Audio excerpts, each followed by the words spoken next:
Huwag nonchalant ah. 3, 2, 1, go. I am Lance, And I am Kyle. and we are... Lance and Kyle.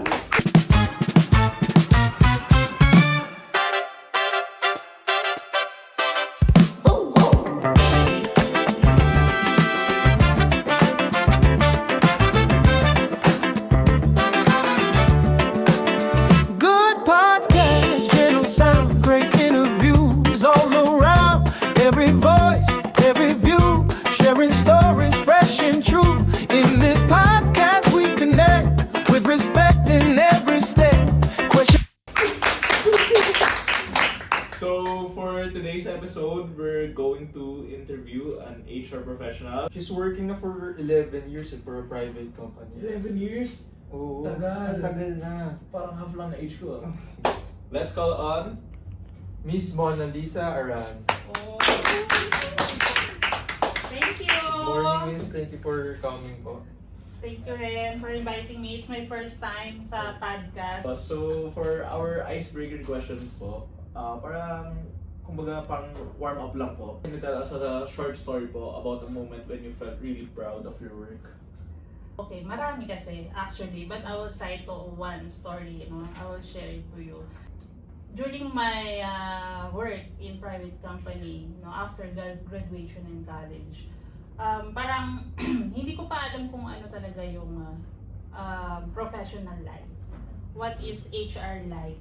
Parang pumunta lang ako doon para mag-work, kung ano ibibigay nila sa akin trabaho, then gagawin ko siya. And then, hindi ko na-realize na lahat ng mga binibigay nila sa akin, mga deliverables and all, nagagawan ko ng justification very effectively and efficiently. And then, meron kasi kami tinatawag sa work na monthly recognition and awarding. And meron din kaming mga annual awarding. So, every week or every month, meron akong award na nare-receive Wow, for that's- being an exceptional employee, customer service champion. That's for annual. And then monthly, merong mga iba't ibang awards. So, doon ako na proud sa self ko. Na parang, ginagawa ko pala yung best ko. Okay pala ako sa ginagawa ko and it's being recognized by my bosses and all. I could say I'm really proud of. That's really great po. So parang naging standard nyo na po yung excellence. Yes, of course. Hearing this story po na parang grabe po yung excellence, pag nag-work. Can you share po parang a moment in your life kung paano po kayo na-shape today? Yeah, this is a very good question, Growing up, actually, na-realize ko, hindi kami well off. Simpleng tricycle driver ang papa ko. Ang mama ko naman ay housewife. So, 10 kami magkakapatid. And pang-7 ako. Napakasimple lang buhay namin. Minsan, once a day lang kami kakain. Pang isang arawan na yan, bukas ulit tayong kakain. Kasi ang dami natin. Tapos na-realize mo sa buhay mo na mga kapitbahay namin, ang yaman-yaman nila.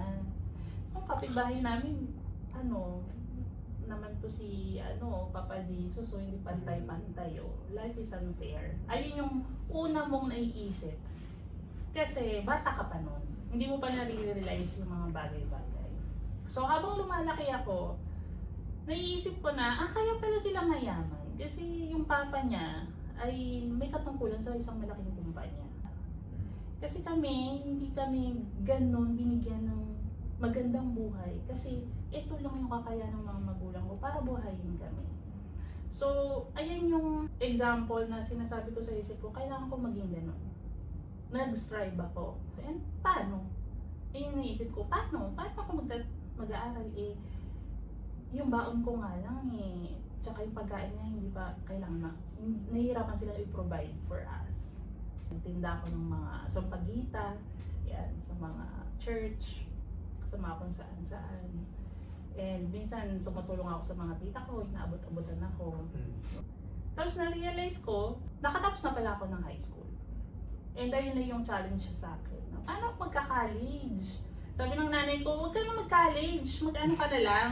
Magtrabaho ko muna, mag-self-supporting ka, tapos pag nakaipon ka, then bahala ka, mag-college ka. Sabi ko, ang hirap naman. Nagtrabaho ako. Nag-sales lady ako sa mga sapatusan. So, Skechers shoes.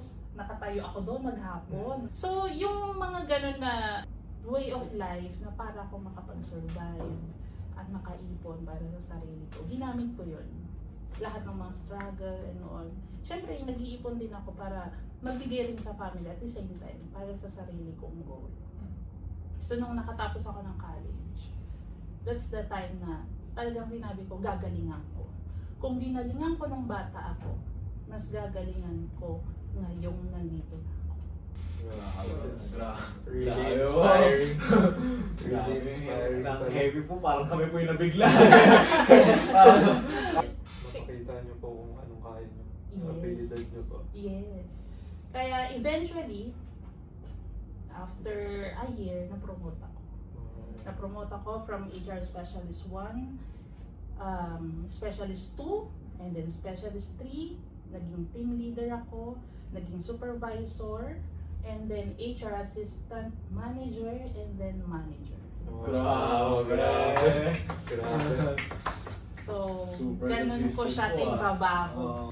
So, ngayon po na medyo nakashare na po tayo ng kumbaga background po and mag-proceed po tayo ngayon sa mga more on technical questions. Yes. Siguro po, in your professional experience, how do you define performance management beyond just a yearly appraisal, and how was your perspective on it evolved since you started your career? Yeah, just like I've said earlier, no, yung performance management is more of goal setting yan.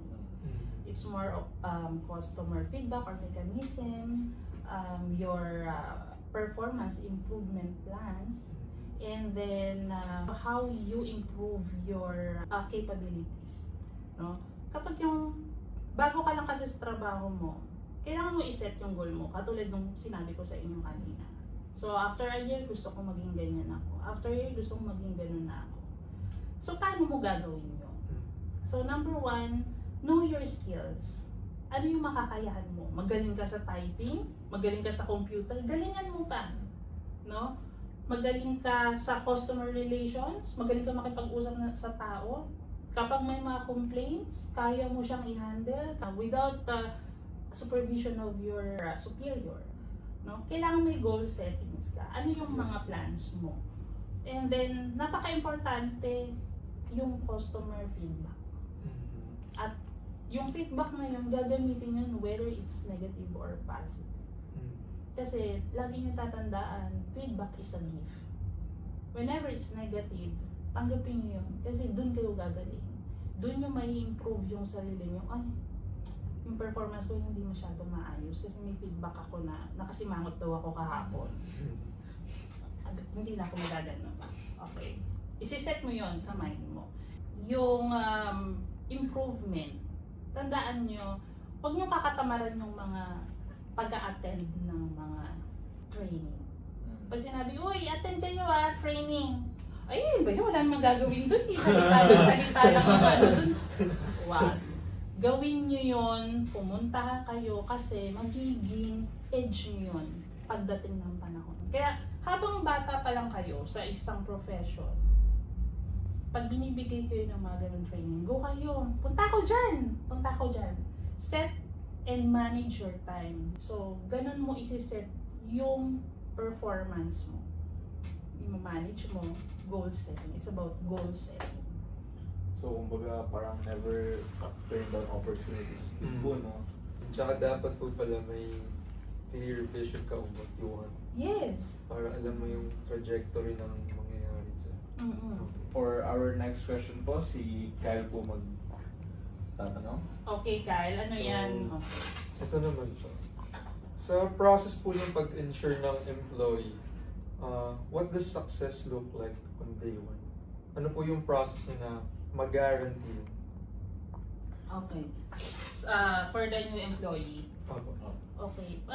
For the new employee, dapat yan, lahat ng mga assistants and all, binibigay mo sa new employee. Kasi, ayun nga, before, when I'm new employee, gusto ko lahat attention bibigay sa akin. O, anong kailangan mo? Anong mga, needs mo para sa ganitong deliverables mo, ganyan. Kailangan malinaw at clear sa kanya na eto yung target mo for this week mo. Kasi bago ka pa lang and expect mo na medyo nakatutok ako sa ginagawa mo. Pero eventually, pag magaling ka sa ginagawa mo, I will trust you and let you do what do you want. Okay? So, yung mga daily basis niya na performance or activities or work, kailangan mo yan i-check at the end of the day. Kung alas sa isang pasok ang uwian, 5:30, pwede mo siyang i-call out. Punta ka dito sa office ko, kamustahan tayo? O, kumusta first day mo? How's your first day? O, how's your co-workers? How's the ambience? How's the environment? O, after a month, kamusta naman yung 1 month mo sa company? Anong nabivision mo? So, ganun mo siya i-guide papunta siya sa goal niya. So, as an employee, mafe-feel mo na ay grabe yung pag-guide sa akin. Hindi ako pinabayaan. Meron kasi na baka ma-experience nyo yan sa trabaho nyo pag nagka-work na kayo. Pag first day nyo pa lang, walang pumapansin sa iyo. Kasi lahat busy. Ikaw nakaganong ka lang. Wala akong ginagawa, walang binibigay na trabaho sa akin. Ano kaya to? Diba? Mapipil mo. Second day, nakatanga ka pa rin. Pag sinabi, basahin mo lang to. Upo ka siya, magbasa ka lang. Ha? Kasi busy ka lang ginagawa, pasensya na. Diba? Trabaho ng manager yun. Kasi lahat ng mga coworkers mo, busy yan. Ano ba ang trabaho or ginagawa pag new employee? Know the people, observe the organization, what's the organizational structure, ano yung nature ng business. So, ikaw na mismo magbasa, maghanap. Parang kinakabahan pa po yung kasi parang pinaka-familiarize po sa sarili mo sa Yes. So, yung next question naman po namin, parang when a role is qualitative like creative or admin work, how do you help managers set measurable goals that feels fair po? Okay. Yung measurable goals kasi, medyo tricky yan, no? That's about the KPIs, no? Yes po. The KPIs are key performance indicator kasi that's the basis, as a new employee, that's the basis of your regularization.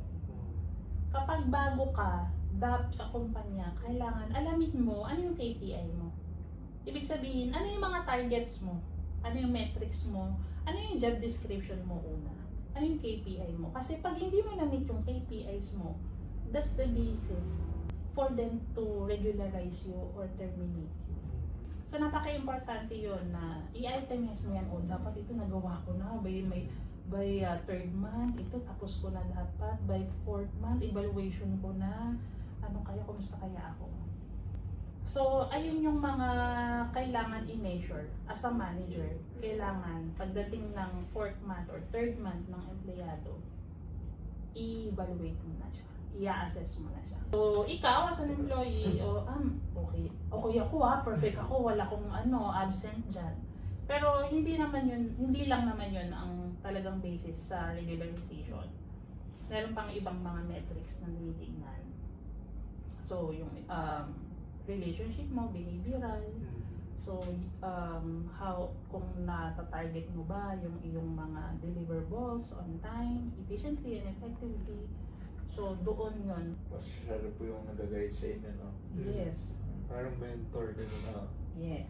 Kung mentor po si mentor dito na pero ako sumabayo-bayo.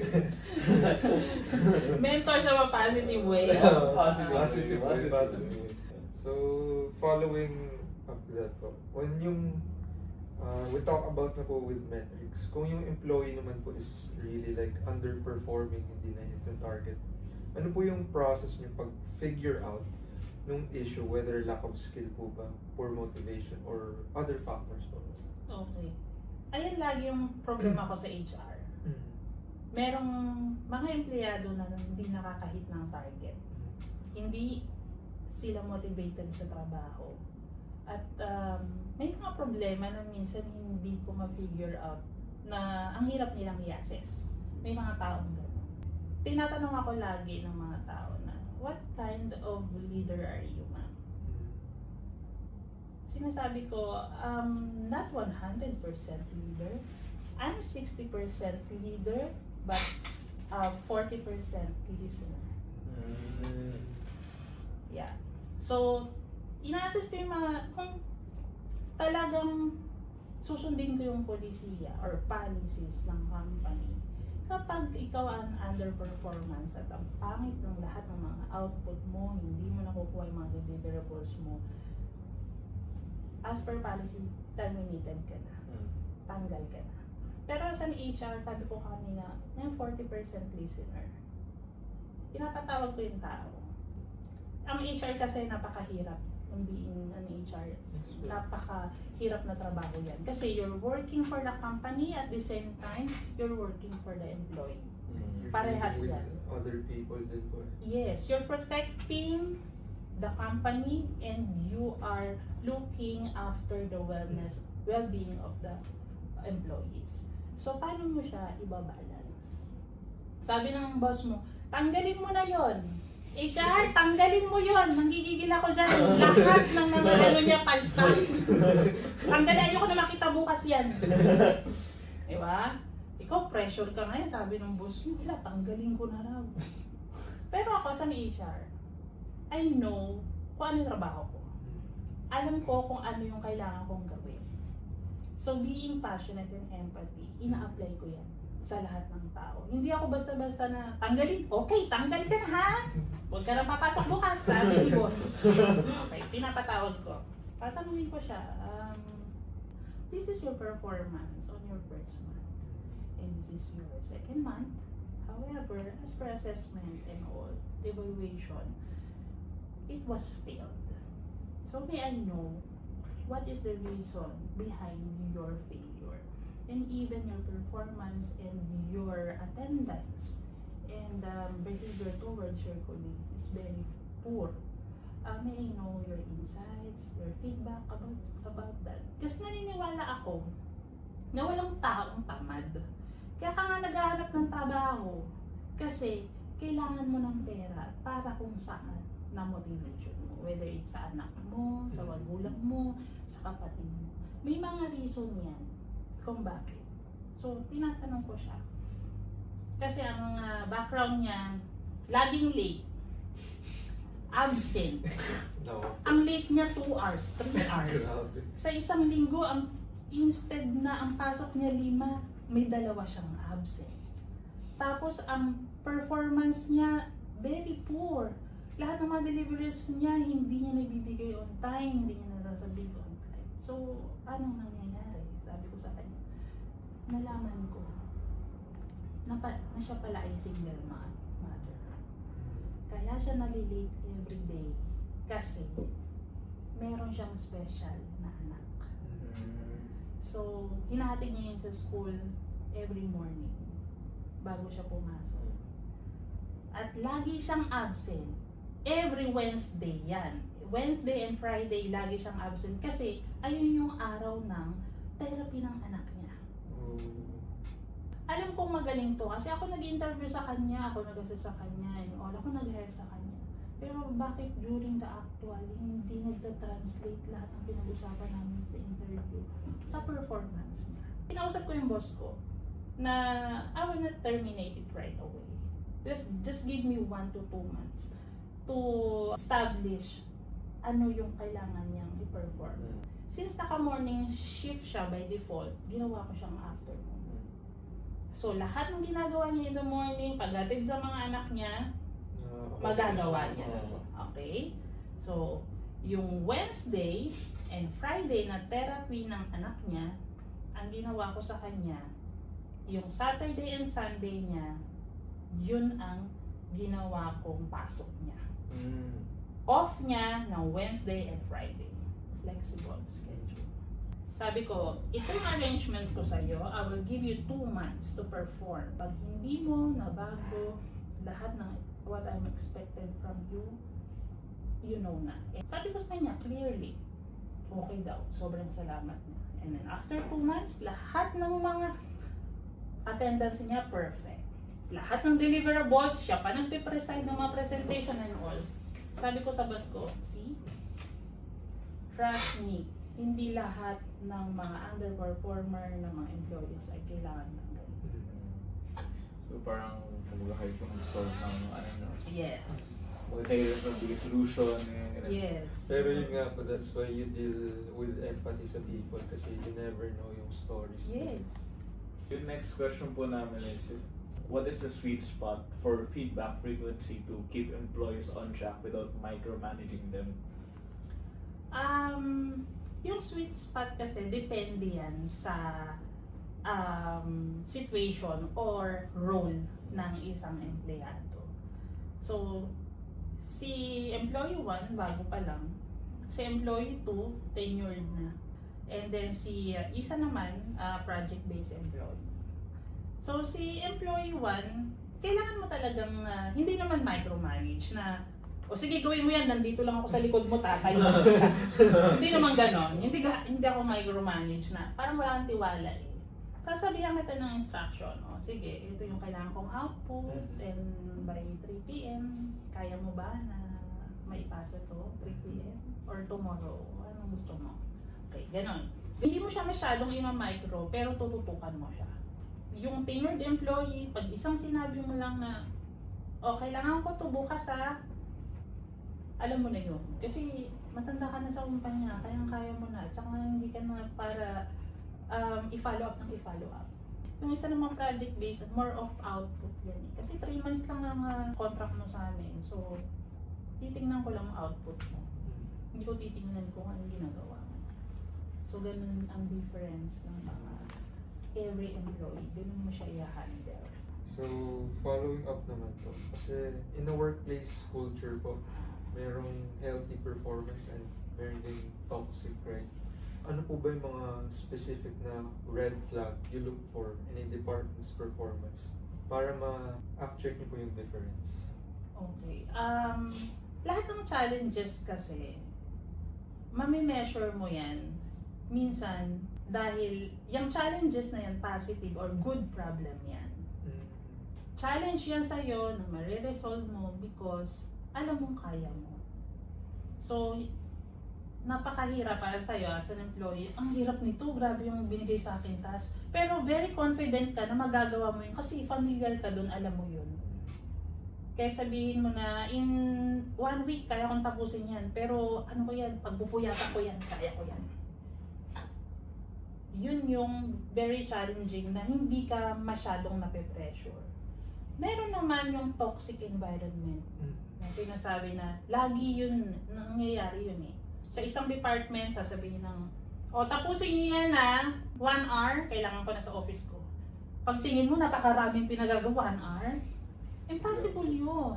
Diba? So, ang tendency nyo as employee, bala kayo dyan, magkaroon ka ng trabaho bukas.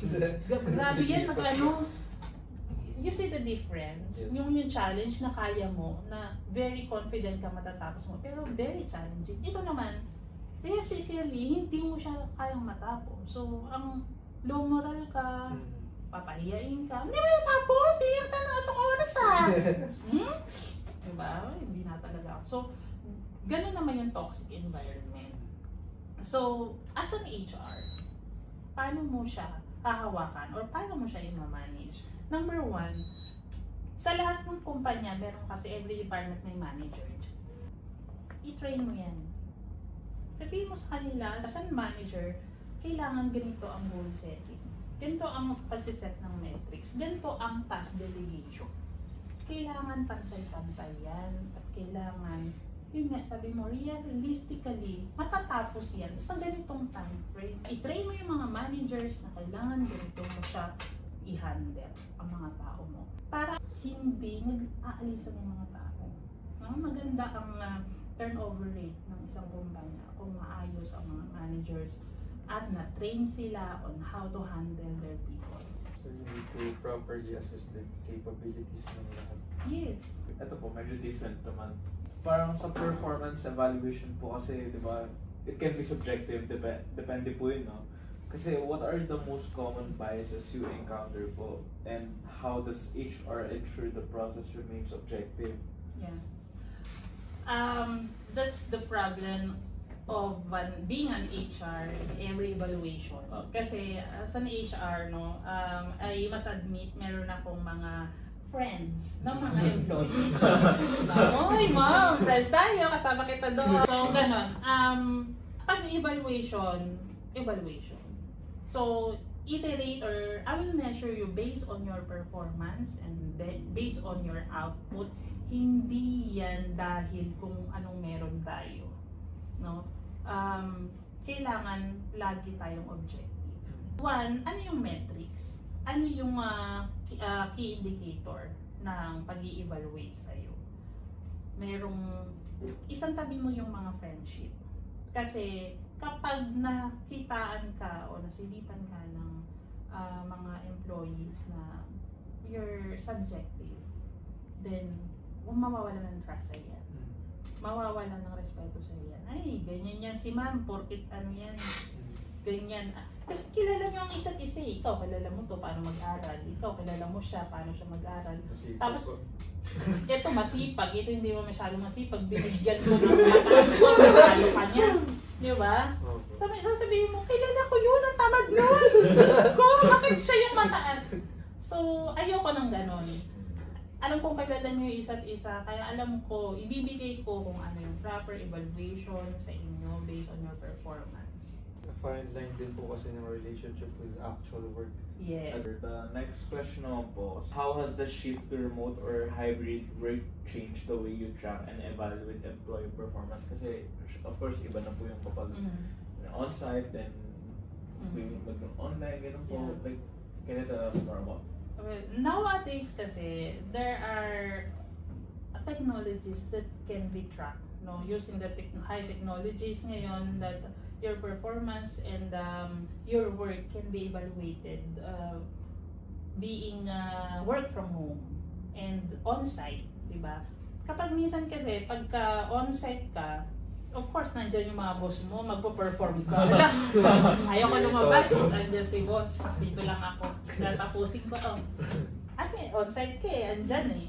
Pero, pag work from home tayo kasi kailangan natin magtipid ng gasolina, bawal muna mag-travel, dyan lang muna kayo sa bahay, pero you need to submit your performance task or your deliverables in every hour. Meron kaming tracker na yung laptop na ginagamit mo yung nakatrack yan. Kung ikaw ay nawawala, nag-go offline, and then meron kaming pinapasubmit sa'yo at before end of duty na deliverables. Final question. Gusto po namin makarinig ng something for you. Being an HR professional, ano po yung pwede nyong iwan sa mga aspiring na HR professional or professionals din po in the same field? Okay, quote na lang, no? People leave managers, not company. So, ibig sabihin, nakarelate yon sa pagiging HR or a leader. Kasi ang mga tao, umaalis yan dahil sa kanilang mga boss. Hindi dahil sa pangalan ng kumpanya. So, as a leader, as a manager, as an HR, you need to equip your people on how to handle their colleagues, the people, the workers, the employees. Pero kung lalagyan mo ng puso yung ginagawa mo, lalagyan mo ng empathy, lahat, compassion, yung mga tao, at tutulungan mo sila, paano sila lumabas yung performance na talagang yung best nila, no? Makakatulong ka sa lahat. Kasi nag-apply yan nagtrabaho yan, gusto nila, nag-effort sila. Malay mo, as a leader, meron kang may tutulong sa kanila. By the book ka lahat. Hindi ako ganun. Hindi ganun dapat ang HR. You need to be a good leader. I don't go there 'cause you'll never tell. I know you think of